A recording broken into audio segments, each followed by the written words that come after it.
Halo, Assalamualaikum warahmatullahi wabarakatuh. Kali ini saya akan mencoba memberikan pemahaman tentang Merdeka Belajar.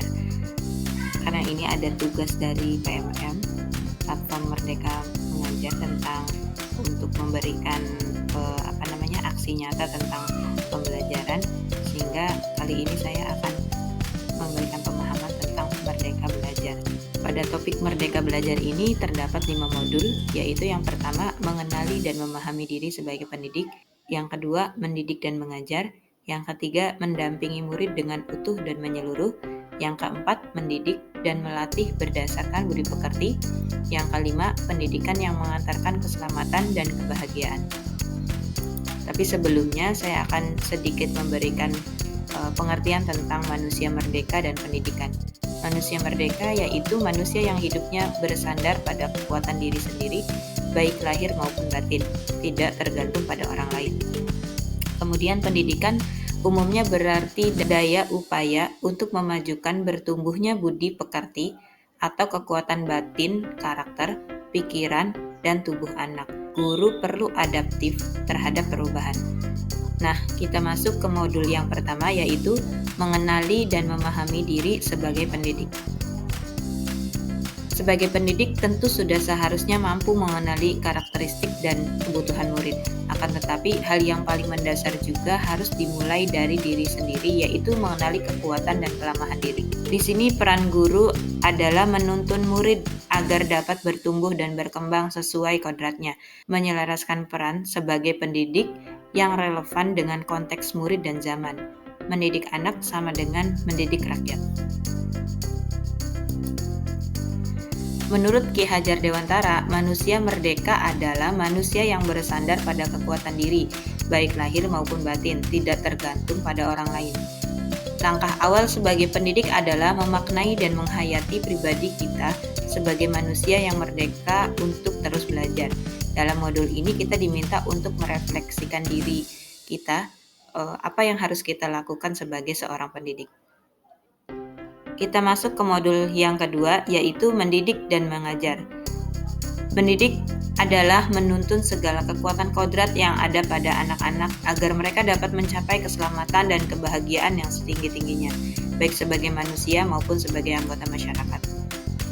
Pengajaran adalah suatu cara menyampaikan ilmu atau manfaat bagi hidup anak-anak secara lahir maupun batin. Sedangkan pendidik yaitu menuntun tumbuh atau hidupnya kekuatan-kekuatan yang ada pada murid.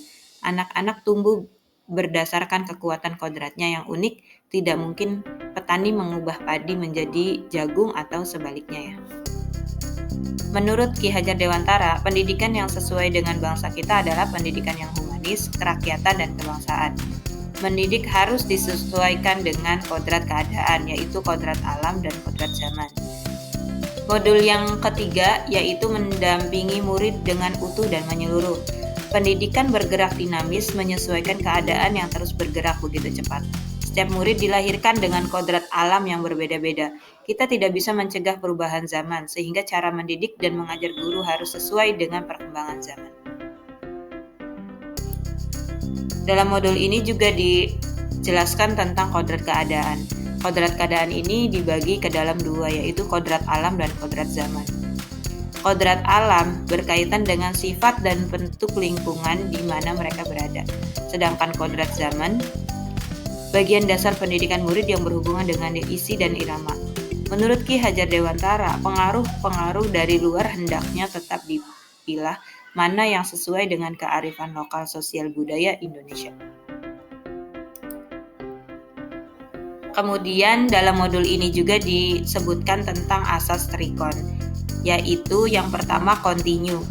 Kontinu dimaksud kemajuan kebudayaan merupakan keharusan lanjutan langsung dari kebudayaan itu sendiri. Yang kedua yaitu konvergensi, yaitu kebudayaan menuju arah kesatuan kebudayaan dunia atau kemanusiaan.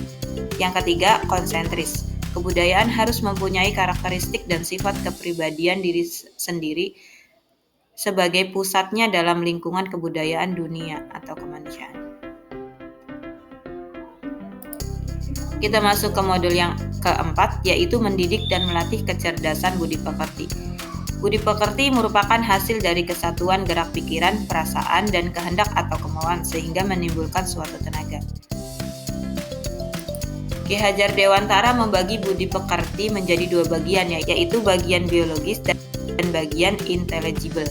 Bagian biologis seperti rasa takut, malu, kecewa, iri, egois, berani, dan lain-lain adalah bagian biologis yang tidak dapat berubah dan menetap pada individu sejak anak-anak hingga dewasa.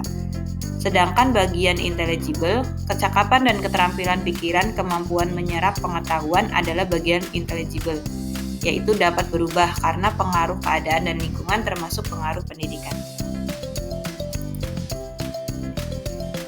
Modul yang terakhir yaitu modul tentang pendidikan yang mengantarkan keselamatan dan kebahagiaan. Pendidikan sejatinya dapat mengantarkan murid untuk selamat dan bahagia. Pendidikan tidak hanya memberi informasi dan pengetahuan saja, melainkan pendidikan juga harus mendorong murid untuk menemukan pemahaman bermakna yang relevan dengan hidupnya. Di sini, tugas guru adalah sebagai fasilitator pembelajaran. Guru berperan menggunakan metode saintifik, yaitu mengamati, menanya, mencoba menalar, mengkomunikasikan. Kemudian guru juga menjadi pembelajar sepanjang hayat. Serta guru membimbing murid untuk memiliki kompetensi, itu kompetensi berpikir kritis, kreatif, kolaboratif, dan komunikatif. Sedangkan tugas murid yaitu sebagai subjek atau individu aktif. Prasyarat wajib yang dimiliki murid adalah kompetensi literasi dan kompetensi menjadi mandiri. Kompetensi literasi seperti bahasa, matematika, sains, digital, finansial. Sedangkan kompetensi menjadi mandiri yaitu mengenali diri, mengidentifikasi apa yang diketahui dan tidak diketahui, serta strategi meningkatkan pengetahuan dan keterampilan. Kemudian peran keluarga, sekolah, dan masyarakat, yaitu alam keluarga merupakan sistem kecil di mana anak tinggal dan mendapatkan pendidikan pertama dan yang terpenting dalam hidupnya. Yang kedua, alam perguruan atau sekolah merupakan wadah yang memfasilitasi pengembangan intelektual murid serta menuntun murid menemukan wawasan ilmu pengetahuan yang lebih luas. Dan kemudian alam masyarakat merupakan wadah yang memfasilitasi murid untuk mengaktualisasikan dirinya dan mengembangkan watak. Hanya ini yang bisa saya sampaikan. Semoga apa yang saya sampaikan dapat dimengerti untuk Bapak Ibu guru, siswa ataupun masyarakat. Terima kasih atas perhatiannya. Wassalamualaikum warahmatullahi wabarakatuh.